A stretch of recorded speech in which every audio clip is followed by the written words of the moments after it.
Alright guys, we're going into part 4, which is factorizing quadratic trinomials. So trinomials essentially means 3 terms, as we have here x squared, 7x, and 10. So when we factorize quadratic trinomials, we're essentially trying to do the same thing as we did in part 2, which is bring everything into brackets.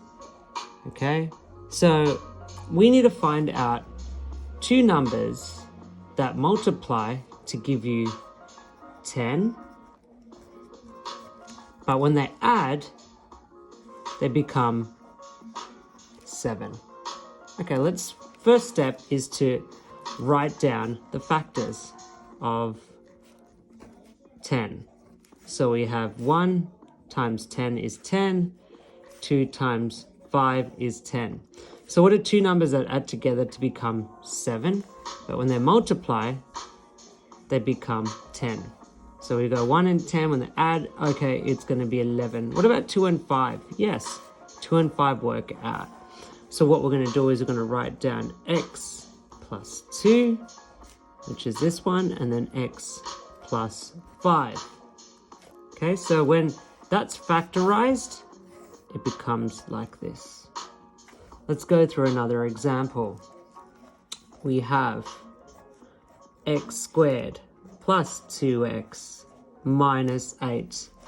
Two numbers that multiply to give you negative 8, but they add to give you positive 2. So let's write down the factors of 8. We've got 1 and 8, 2 and 4, 4 and 2, which is essentially the same thing. So what are two numbers that multiply to give you negative 8, but then they add to give you positive 2? So let's try out 1 and 8. Do they add to give you negative 8? They add to give you 2? No. What about 2 and 4? 2 plus 2 plus 4. When they add together, it becomes positive 6. So it can't be that.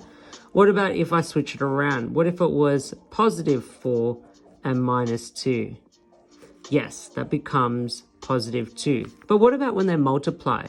Positive 4 times negative 2. Does that become negative 8? Yes. So we know that the two numbers will be positive 4, x plus 4, and x minus 2.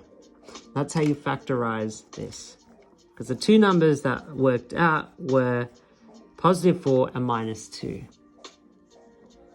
Let's try another example. X squared minus 7x plus 10.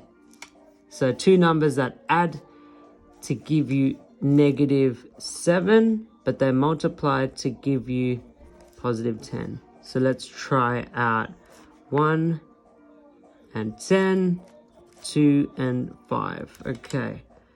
Two numbers that add to give you negative 7, but then multiply to give you positive 10. So let's try out 1 and 10, they add, no, they become 11, not negative 7. What about 2 and 5? Okay, that kind of rings a bell, but it's a negative 7. How does that work out?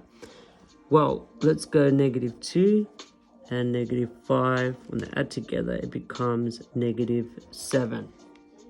So, but what happens when you multiply these two things? It's negative 2 times negative 5 becomes positive 10. So it seems like those are the two numbers, which is x minus 2 and x minus 5. Those are our two factors. I hope you've understood that. So that's a factorization of quadratic trinomials.